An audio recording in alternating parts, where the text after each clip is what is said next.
Radhe Radhe. Hi friends, அனைவருக்கும் வணக்கம். எல்லோரும் எப்படி இருக்கீங்க ஃப்ரெண்ட்ஸ்? நல்லா இருக்கீங்களா? இந்த வீடியோவில் நம்ம பன்னீர் செய்கிறதுக்கு யூஸ் பண்ணுற பொருள், நம்ம அன்றாட வீட்டில் தினமும் நம்ம யூஸ் பண்ணுற ஒரு பொருள் தாங்க. அது இட்லி மாவு இல்லைன்னா தோசை மாவு. இதை வச்சு நம்ம சூப்பராக பன்னீர் செய்யலாம். அதோட இதை ரொம்ப ஈஸியாகவும் செய்யலாம். ஒரு கொஞ்சமான டைம்லேயே வந்து நம்ம இதை ரெடி பண்ணிடலாம்.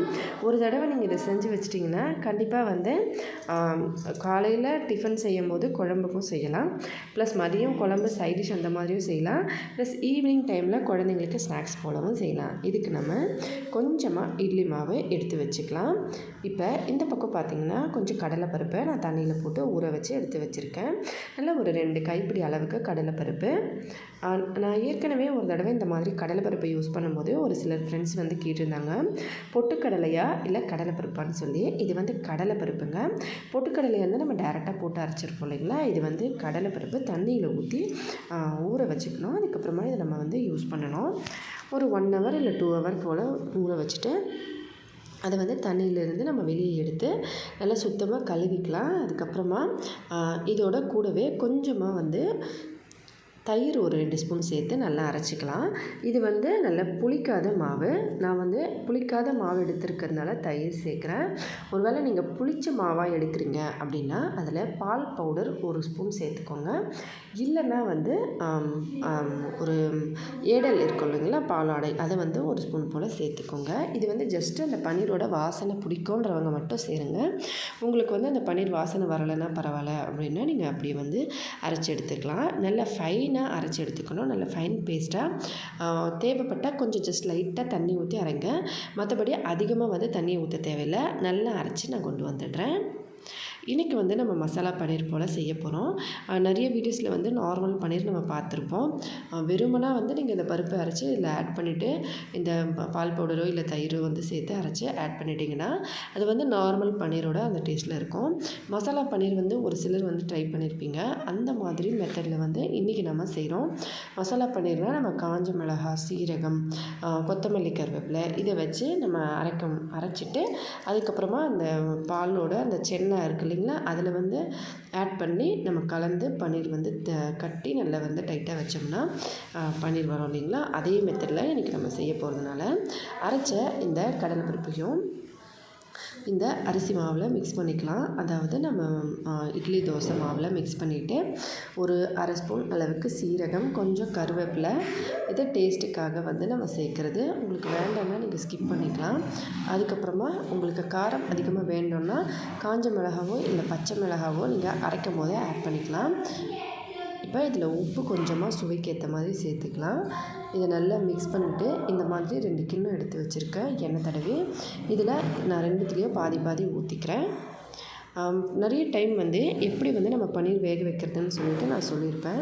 அதே மெத்தட் தான். இட்லி பாத்திரத்தில் ஒரு பிளேட்டில் வந்து நீங்கள் வேக வைக்கிறதா இருந்தால் இந்த மாதிரி அந்த மேலே இருக்கிற அந்த தட்டை மட்டும் திருப்பி வச்சுக்கணும். மேலே இருக்க தட்டை இல்லை நடுவில் கீழே எதுவாக இருந்தாலும் பரவாயில்ல, தட்டு வந்து திருப்பிட்டோம்னா அப்படி சமமாக இருக்கும்போது நம்ம அது மேலே தட்டு வந்து வச்சு வேக வச்சுக்கலாம். இதுவே வந்து ஏதாவது இந்த மாதிரி இருந்தால் என்ன ஆகும்னா மேலே தட்டு வச்சு ஒரு சைடு சாஞ்சிக்கும். அதனால் இப்போ கிண்ணம்ன்றதுனால அடியில் 2 இடியில் இட்லியும் இந்த ஒரு இதில் வந்து இதை நான் வந்து ஊற்றி வைக்கிறேன். இந்த மாதிரி வேக வச்சுக்கலாம். காலையில் இட்லி செய்யும் போது இதை செஞ்சிட்டோம்னா காலையில் இட்லிக்கும் செஞ்ச மாதிரி இருக்கும். இட்லிக்காக செஞ்சு வச்சுட்டு அதுக்கப்புறமா நம்ம மதிய குழம்புக்கோ இல்லை ஈவினிங் ஸ்நாக்ஸுக்கோ செய்கிற மாதிரி இருக்கும். இப்போ நல்லா வந்து இந்த மாதிரி ஒரு 15 நிமிஷம் இட்லி கூடவே அதை வேக விட்டுருங்க. இட்லி வெந்ததுக்குள்ளே இதுவும் நல்லா வெந்துடும்.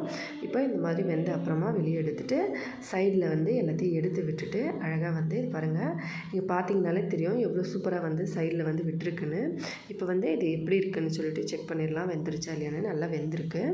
இப்போ இதை சைட்லலாம் எடுத்துகிட்டு அப்படியே வந்து ஒரு தட்டில் வந்து திருப்பிக்கிறேன். இந்த மாதிரி திருப்பிட்டு இதை வந்து சின்ன சின்ன சைஸில் நான் கட் பண்ணிக்கிறேன். குழம்பு செய்கிறீங்க அப்படின்னா நான் ஏற்கனவே சொன்ன மெத்தட் தான்.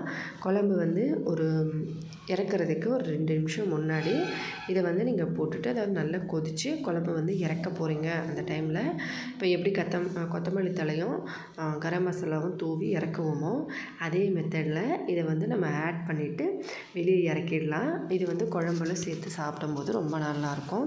ஒரு சில டைமில் வந்து வெறும் டைமாக குழம்பு செய்கிறீங்கன்னா இந்த மாதிரி செஞ்சு பாருங்கள். இந்த பீசஸ் வந்து அப்படியே அந்த குழம்புல போட்டு இறக்கிடணும். ஜஸ்ட்டு நல்லா சூடாக இருக்கும்போது ஒரு 2 நிமிஷத்துலேயே அது நல்லா வந்து சூப்பராக வெந்துடும். அப்படியே வந்து இறக்கிக்கலாம். அதிகமாக வந்து ரொம்ப வந்து வேக வைக்கக்கூடாது, கொதிக்க விடக்கூடாது. இதையே வந்து இப்போ நம்ம அடுப்பில் வந்து நான் கடாயில் கொஞ்சம் எண்ணெய் ஊற்றி வச்சுருக்கேன். எண்ணெய் நல்லா சூடானோடனே இதிலேருந்து பொரித்து வெளியே எடுத்தீங்க அப்படின்னா, பொரித்து எடுத்த அந்த பீஸ் வந்து நீங்கள் கொஞ்சம் எக்ஸ்ட்ராவாகவே கொதிக்க வச்சிங்கனாலும் இது வந்து உடையாது, உதிராது. இதுவே வந்து நம்ம ரொம்ப அதிகமாக பச்சையாக இருக்கும்போது கொதிக்க வச்சோம்னா என்ன ஆகும்னா கொஞ்சம் கொஞ்சமாக உதிர்ந்து வந்த மாதிரி இருக்கும். அதனால் குழம்புல ஆட் பண்ணுறீங்க அப்படின்னும்போது எண்ணெயில் வறுத்துட்டு ஆட் பண்ணுற மாதிரி இருந்தால் கொஞ்சம் எக்ஸ்ட்ராவாக ஒரு 3 நிமிஷம் போல் கூட கொதிக்க வச்சுக்கலாம். நார்மலாக வந்து ஆட் பண்ணுறீங்கன்னா கண்டிப்பாக 2 நிமிஷம், அதாவது இறக்கிறதுக்கு முன்னாடி நீங்கள் அடுப்பை ஆஃப் பண்ணிக்கலாம். ஆனால் இது வந்து நல்லா வறுத்த அப்புறமா ஆட் பண்ணியிருந்தால் அந்த டேஸ்ட் ரொம்ப சூப்பராக இருக்கும்.